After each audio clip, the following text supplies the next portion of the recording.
નમસ્કાર વિદ્યાર્થી મિત્રો, હું શ્રીમાળી તૃપ્તિ ફરી એકવાર તમારું સ્વાગત કરું છું આજના તદ્દન નવા વિડીયોમાં। આજનો આ વિડીયો ટેટ 1 સ્પેશિયલ રહેવાનો છે। પર્યાવરણના પદ્ધતિશાસ્ત્રના આપણે પરીક્ષાલક્ષી અગત્યના MCQs આજના આ વિડીયોમાં જોવાના છીએ અને હા, તમારી આવનારી પરીક્ષા માટે આ વિડીયો ખૂબ જ મદદરૂપ થઈ રહેવાનો છે। અહીં આપણે કરંટ અફેર્સના પણ વિડીયોઝ અપલોડ કરેલા છે, જેમાં છેલ્લા 4 મહિનાના કરંટ અફેર્સ આવી જાય એવો પણ વિડીયો અપલોડ કરેલો છે। તો આ બધા જ વિડીયો તમને ટેટ 1ની પરીક્ષા માટે ખૂબ જ ઉપયોગી થઈ રહેવાના છે।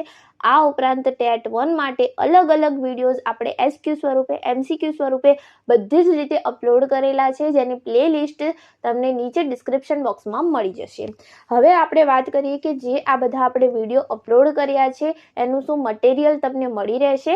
તો હા, મટીરિયલ પણ મળી રહેશે। એ તમારે મટીરિયલ લેવા માટે આપણે ટેલિગ્રામ ચેનલ ઉપર જવાનું છે, ત્યાંથી તમને ડાયરેક્ટ PDF મળી જશે। તો તમામ પ્રકારનું મટીરિયલ વિડીયો સ્વરૂપે તથા લેખિત સ્વરૂપે તમને આપણી આ ચેનલ ઉપરથી મળી રહે છે। તો તમારે બસ અમને સપોર્ટ કરવા માટે આ ચેનલને શું કરી દેવાની છે, સબસ્ક્રાઇબ કરી દેવાની છે અને વિડીયોને લાઇક કરવાનું છે તથા તમારા જેવા બીજા એસ્પિરન્ટ્સ સાથે આ વિડીયોને બને એટલો વધારે શેર કરવાનું છે। તો ચાલો આપણે ફટાફટથી ટાઈમ બગાડ્યા વગર વિડીયોને શરૂ કરીએ। પહેલો આજનો આપણો પ્રશ્ન છે કે ભારતમાં સૌથી વધુ મેંગ્રુવ જંગલો કયા જિલ્લામાં જોવા મળે છે? ઓપ્શન આપ્યા છે કચ્છ, જામનગર, સુંદરવન કે પશ્ચિમ બંગાળના 24 પરગણા।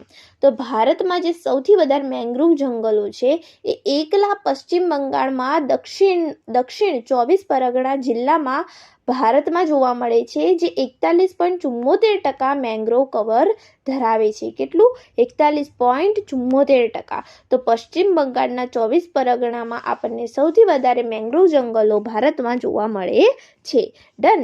પછીનો આજનો આપણો પ્રશ્ન છે કે રાષ્ટ્રીય વન નીતિ 1952 અનુસાર કુલ ભૂમિ ભાગના કેટલા ટકા વિસ્તારમાં જંગલો હોવા જોઈએ? ઓપ્શન આપ્યા છે 23%, બી છે 24.62%, સી છે 33%, ડી છે 71.61%। તો રાષ્ટ્રીય વન નીતિ 1952 અનુસાર કુલ ભૂમિ ભાગના 33% જંગલો હોવા જોઈએ। કેટલા વિસ્તારમાં? 33% વિસ્તારમાં જંગલો હોવા જોઈએ। ઓપ્શન સી આપણો રાઈટ આન્સર છે। પછીનો ત્રીજો પ્રશ્ન છે India state of forest report, જેને શોર્ટમાં ISFR કહેવાય છે, એ 2021 મુજબ ભારતમાં કુલ વન વિસ્તાર દેશના કુલ ભૌગોલિક વિસ્તારના કેટલા ટકા છે? ઓપ્શન આપ્યા છે એ 21.71%, બી 24.62%, સી 33% અને ડી 7.61%। તો India state of forest report ISFR 2021 મુજબ જે ભારતમાં કુલ વન વિસ્તાર છે એ દેશના કુલ ભૌગોલિક વિસ્તારના 24.62% છે। સાચો જવાબ છે આપણો ઓપ્શન બી 24.62%। પછીનો આપણો પ્રશ્ન છે કે વનસ્પતિના વૈવિધ્યની દ્રષ્ટિએ ભારત વિશ્વમાં કયું સ્થાન ધરાવે છે? વાત કરી છે વનસ્પતિના વૈવિધ્યની દ્રષ્ટિએ।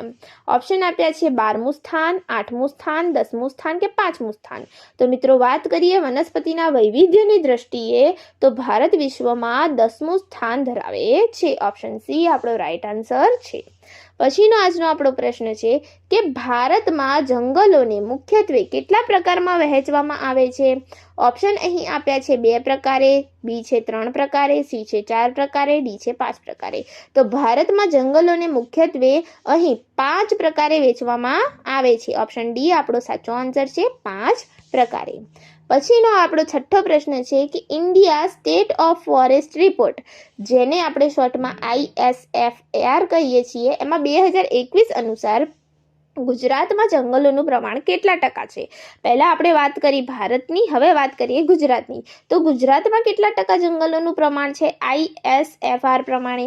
ઓપ્શન આપ્યા છે એ 4.8%, બી 8.12%, સી 7.61% અને ડી 10.20%। તો ISFR રિપોર્ટ અનુસાર ગુજરાતમાં જંગલોનું પ્રમાણ 7.61% છે। ઓપ્શન સી આપણો રાઈટ આન્સર છે, 7.61%। પછીનો આજનો આપણો પ્રશ્ન છે કે વિશ્વનું સૌથી મોટું ગીધ સંવર્ધન કેન્દ્રો પૈકીનું એક જટાયુ કન્ઝર્વેશન બ્રીડિંગ સેન્ટર ક્યાં આવેલું છે? ડન. વિશ્વનું શું છે સૌથી મોટું ગીધ સંવર્ધન કેન્દ્રો પૈકીનું એક છે જટાયુ કન્ઝર્વેશન બ્રીડિંગ સેન્ટર. એ ક્યાં આવેલું છે? ઓપ્શન આપ્યા છે એ પિંજોરા હરિયાણા, બી બક્સા પશ્ચિમ બંગાળ, સી ભોપાલ મધ્યપ્રદેશ અને ડી રાણી આસામ. અહીં જે આ વિશ્વનું સૌથી મોટું ગીધ સંવર્ધન પૈકીનું એક જટાયુ કન્ઝર્વેશન બ્રીડિંગ સેન્ટર છે એ પિંજોરા હરિયાણામાં આવેલું છે. ઓપ્શન એ આપણો રાઈટ આન્સર છે. પછીનો આજનો આપણો પ્રશ્ન છે કે ભારતમાં હાથીને રાષ્ટ્રીય વિરાસત પ્રાણી તરીકે ક્યારે જાહેર કરવામાં આવ્યા? ઓપ્શન આપ્યા છે એ 12 ઓગસ્ટ 2010, બી 13 ઓક્ટોબર 2010, સી 29 જુલાઈ 2010 અને ડી 22 ઓક્ટોબર 2010. અહીં આપણો સાચો આન્સર છે ઓપ્શન બી 22 ઓક્ટોબર 2010ના દિવસે ભારતમાં હાથીને રાષ્ટ્રીય વિરાસત પ્રાણી તરીકે શું કરવામાં આવ્યા છે? જાહેર કરવામાં આવ્યા છે. આજનો એના પછીનો આપણો પ્રશ્ન છે ક્ષેત્રફળની દ્રષ્ટિએ ભારતમાં સૌથી મોટું વાઘ સંરક્ષિત ક્ષેત્ર કયું છે? ઓપ્શન આપ્યા છે એ કાનડા રાષ્ટ્રીય ઉદ્યાન, બી નાગાર્જુન સાગર જે આંધ્રપ્રદેશમાં આવેલું છે, સી સુંદરવન રાષ્ટ્રીય ઉદ્યાન અને ડી જીમ કાર્બેટ રાષ્ટ્રીય ઉદ્યાન. તો ક્ષેત્રફળની દ્રષ્ટિએ ભારતનું સૌથી મોટું વાઘ સંરક્ષિત ક્ષેત્ર છે નાગાર્જુન સાગર જે આંધ્રપ્રદેશમાં આવેલું છે. ઓપ્શન બી આપણો રાઈટ આન્સર છે. પછીનો આજનો આપણો પ્રશ્ન છે કે કયા રાજ્યને વાઘોનું રાજ્ય તરીકે પણ ઓળખવામાં આવે છે? કયા રાજ્યને વાઘોનું રાજ્ય તરીકે પણ ઓળખવામાં આવે છે? ઓપ્શન આપ્યા છે એ મધ્યપ્રદેશ, બી કર્ણાટક, સી પશ્ચિમ બંગાળ, ડી ઉત્તરાખંડ. તો જે આપણું મધ્યપ્રદેશ છે ઓપ્શન એ જે આપણું મધ્યપ્રદેશ છે એને વાઘોના રાજ્ય તરીકે પણ ઓળખવામાં આવે છે. કેમ? કારણ કે ત્યાં સૌથી વધુ વાઘ સંરક્ષિત ક્ષેત્રો આવેલા છે એટલા માટે એને વાઘોના રાજ્ય તરીકે પણ ઓળખવામાં આવે છે. આના પછીનો આજનો આપણો પ્રશ્ન છે કે વિશ્વનું સૌથી મોટું રણ કયું છે જે આશરે 8.54 લાખ વર્ગ કિમીમાં ફેલાયેલું છે? જે આશરે 8.54 લાખ વર્ગ કિમીમાં ફેલાયેલું છે એવું વિશ્વનું સૌથી મોટું રણ કયું છે? ઓપ્શન આપ્યા છે એ થરનું રણ, બી ગોબીનું રણ, સી સહારાનું રણ અને ડી કચ્છનું રણ. અહીં સાચો જવાબ આપણો આવશે અહીં સહારાનું રણ. ઓપ્શન સી આપણો સાચો આન્સર છે. સહારાનું રણ એ વિશ્વનું સૌથી મોટું રણ છે જે આશરે 8.54 લાખ વર્ગ કિમીમાં ફેલાયેલું છે. પછીનો 12મો આજનો આપણો પ્રશ્ન છે કે ભારતનો સૌપ્રથમ રાષ્ટ્રીય ઉદ્યાન કયો છે અથવા ભારતનું સૌપ્રથમ રાષ્ટ્રીય ઉદ્યાન કયું છે? ઓપ્શન આપ્યા છે એ ગીર રાષ્ટ્રીય ઉદ્યાન, બી સાતપુડા રાષ્ટ્રીય ઉદ્યાન, સી ડેમિસ રાષ્ટ્રીય ઉદ્યાન, D gym Corbett national park. તો ભારતનું જે સૌપ્રથમ રાષ્ટ્રીય ઉદ્યાન છે એ કયું છે? Gym Corbett national park. Option D આપણો રાઈટ આન્સર છે. જીમ કાર્બેટ નેશનલ પાર્ક એ ભારતનું સૌપ્રથમ રાષ્ટ્રીય ઉદ્યાન છે. પછીનો આજનો આપણો 13મો પ્રશ્ન છે કે ગુજરાતનો સૌપ્રથમ રાષ્ટ્રીય ઉદ્યાન કયું છે? પહેલા આપણે વાત કરી ભારતનું રાષ્ટ્રીય ઉદ્યાન કયું છે સૌપ્રથમ. હવે આપણે વાત કરી ગુજરાતનું સૌપ્રથમ રાષ્ટ્રીય ઉદ્યાન કયું છે? ઓપ્શન આપ્યા છે એ ગીર રાષ્ટ્રીય ઉદ્યાન, બી સાતપુડા રાષ્ટ્રીય ઉદ્યાન, સી ડેમિસ રાષ્ટ્રીય ઉદ્યાન અને D gym Corbett national park. તો જે જીમ કાર્બેટ નેશનલ પાર્ક છે ભારતનું સૌપ્રથમ રાષ્ટ્રીય ઉદ્યાન છે અને ગીર રાષ્ટ્રીય ઉદ્યાન જે છે ગુજરાતનું સૌપ્રથમ રાષ્ટ્રીય ઉદ્યાન છે. ઓપ્શન એ આપણો રાઈટ આન્સર છે. પછીનો પ્રશ્ન જોઈએ જૈવ આરક્ષિત ક્ષેત્રનો હેતુ શું છે? ઓપ્શન આપ્યા છે એ માત્ર વનસ્પતિ પ્રજાતિઓનું સંરક્ષણ કરવું, બી દરેક પ્રકારના જીવો અને તેની સહાયક પ્રણાલીને સ્વસ્થાન સંરક્ષણ પૂરું પાડવું એટલે કે એમના જ સ્થાને એમને સંરક્ષણ પૂરું પાડવું, સી આપ્યું છે માત્ર ચોક્કસ પ્રજાતિના પ્રાણીઓનો શિકાર અટકાવવો અને ડી છે માનવીય વસવાટ અને વિકાસને પ્રોત્સાહન આપવું. તો જૈવ આરક્ષિત ક્ષેત્ર છે એનો હેતુ છે કે દરેક પ્રકારના જીવો અને તેની સહાયક પ્રણાલીને સ્વસ્થાન એટલે કે એમના જ સ્થાન પર સંરક્ષણ પૂરું પાડવું. ઓપ્શન બી આપણો રાઈટ આન્સર છે. પછીનો પ્રશ્ન જોઈએ 15મો જે છે ગુજરાત રાજ્ય વન્યજીવ બોર્ડના અધ્યક્ષ કોણ હોય છે? અહીં ઓપ્શન આપ્યા છે એ વન અને વન્યજીવ મંત્રી, બી રાજ્યપાલ, સી મુખ્ય સચિવ અને ડી મુખ્યમંત્રી. જે આપણું ગુજરાત રાજ્ય વન્યજીવ બોર્ડ છે એના અધ્યક્ષ હોય છે મુખ્યમંત્રી. ઓપ્શન ડી આપણો રાઈટ આન્સર છે મુખ્યમંત્રી. પછીનો 16મો આજનો આપણો પ્રશ્ન છે કે એશિયામાં કયું રાજ્ય સૌ પ્રથમ હતું જેણે જળવાયુ પરિવર્તન વિભાગની સ્થાપના કરી? વાત કરી રહ્યા છીએ જળવાયુ પરિવર્તન વિભાગની સ્થાપના કરનાર એશિયાનું કયું રાજ્ય સૌપ્રથમ હતું? અહીં એશિયાની વાત થઈ રહી છે, ભારતની નહીં પરંતુ એશિયાની.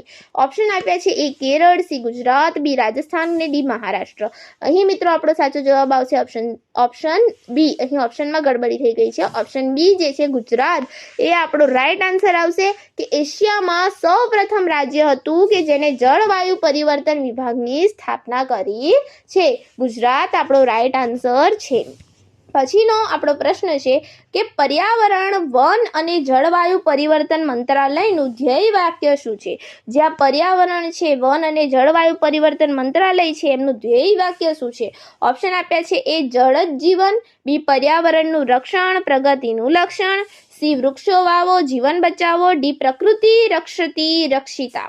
તો જ્યાં પર્યાવરણ, વન અને જળવાયુ પરિવર્તન મંત્રાલય છે એમનું ધ્યેય વાક્ય છે પ્રકૃતિ રક્ષતી રક્ષિતા. ઓપ્શન ડી આપણો રાઈટ આન્સર છે.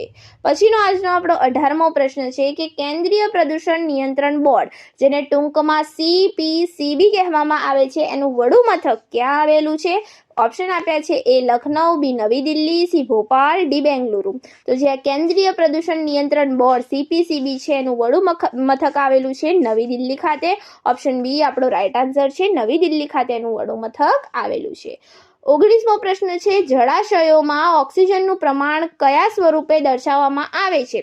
ઓપ્શન આપ્યા છે એ કેમિકલ ઓક્સિજન ડિમાન્ડ એટલે કે COD, બી બાયોલોજિકલ ઓક્સિજન ડિમાન્ડ એટલે કે BOD, સી ડિઝોલ્વડ ઓક્સિજન એટલે DO અને ડી ટોટલ ડિઝોલ્વડ સોલિડ્સ. તો જે જળાશયો છે એની અંદર ઓક્સિજનનું પ્રમાણ એ DO એટલે કે ડિઝોલ્વડ ઓક્સિજનના સ્વરૂપે દર્શાવવામાં આવે છે. આપણો રાઈટ આન્સર છે ઓપ્શન સી, ડિઝોલ્વડ ઓક્સિજન. ડન. પછીનો 20મો પ્રશ્ન છે કે જમીનના અભ્યાસને શું કહેવાય? ઓપ્શન આપ્યા છે એ ભૂસ્તરશાસ્ત્ર, બી પર્યાવરણ શાસ્ત્ર, સી પેડોલોજી, ડી જીવ વિજ્ઞાન. તો જ્યારે આપણે વાત કરી રહ્યા છીએ કે જમીનના અભ્યાસને શું કહેવાય, તો અહીં આપણો રાઈટ આન્સર આવશે ઓપ્શન સી, પેડોલોજી. જ્યારે જમીનનો અભ્યાસ કરતા હોઈએ તો એને કહેવાય છે પેડોલોજી. ઓપ્શન સી આપણો રાઈટ આન્સર છે, જમીનના અભ્યાસને પેડોલોજી કહેવાય. પછીનો આજનો આપણો 21મો પ્રશ્ન છે કે જમીન પ્રદૂષણ નિયંત્રણ માટે કઈ તકનીકનો ઉપયોગ થાય છે? ઓપ્શન આપ્યા છે એ 3R એટલે કે રિડ્યુસ, રીયુઝ અને રિસાયકલ. બીજું છે 4R એટલે કે રિડ્યુસ, રીયુઝ, રિસાયકલ અને રિકવર. સી છે 5R એટલે કે રિડ્યુસ, રીયુઝ, રિસાયકલ, રિકવર અને રિફ્યુઝ. અને ડી છે 6R એટલે કે reduce, reuse, recycle, recover, refuse અને રીથિંકિંગ. તો અહીં જમીન પ્રદૂષણ નિયંત્રણની વાત થઈ રહી છે અને જમીન પ્રદૂષણ નિયંત્રણ માટે જે 4R તકનીક છે એનો યુઝ થાય છે એટલે કે રિડ્યુસ, રીયુઝ, રિસાયકલ અને રિકવર. ઓપ્શન બી આપણો રાઈટ આન્સર છે. પછીનો 22મો પ્રશ્ન જોઈએ. ધુમ્મસની દૃશ્યતા માપવા માટે કયા યંત્રનો ઉપયોગ થાય છે? ઓપ્શન આપ્યા છે એ બેરોમીટર, સી એનિમોમીટર, બી ડાયોગ્રામીટર અને ડી ટ્રાન્સમિસોમીટર. તો અહીં ધુમ્મસની દૃશ્યતા માપવા માટે જે યંત્રનો ઉપયોગ થાય છે એનું નામ છે ટ્રાન્સમિસોમીટર. ઓપ્શન ડી આપણો રાઈટ આન્સર છે. પછીનો 23મો પ્રશ્ન જોઈએ તો વરસાદના પાણીની pHનું મૂલ્ય કેટલાથી ઓછું હોય ત્યારે તેને એસિડ વર્ષા કહેવાય. ઓપ્શન આપ્યા છે એ 7, બી 5.6, સી 6 અને ડી 4.5. તો વરસાદની પાણીનું pHનું મૂલ્ય એ કેટલાથી ઓછું હશે? તો 5.6 થી ઓછું હશે ત્યારે તમે એને એસિડિક વર્ષા કહી શકશો. કેટલાથી? 5.6. એની pH જે છે એનું મૂલ્ય 5.6 થી ઓછું હોય તમે કહી શકશો કે એસિડ વર્ષા છે.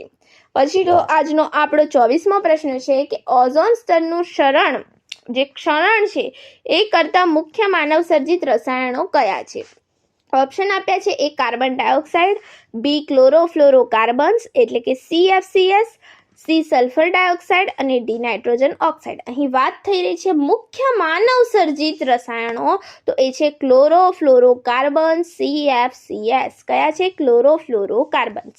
પછીનો આજનો આપણો 25મો પ્રશ્ન છે કે સ્ટ્રેટોસ્ફિયરમાં પહોંચ્યા પછી કયા સ્ફિયરમાં? સ્ટ્રેટોસ્ફિયરમાં પહોંચ્યા પછી ODS, જેનું આખું નામ છે ઓઝોન ક્ષયકારી પદાર્થો, એ સૂર્યના યુવી કિરણોત્સર્ગના સંપર્કમાં આવતા કયા સક્રિય પરમાણુઓ મુક્ત થાય છે?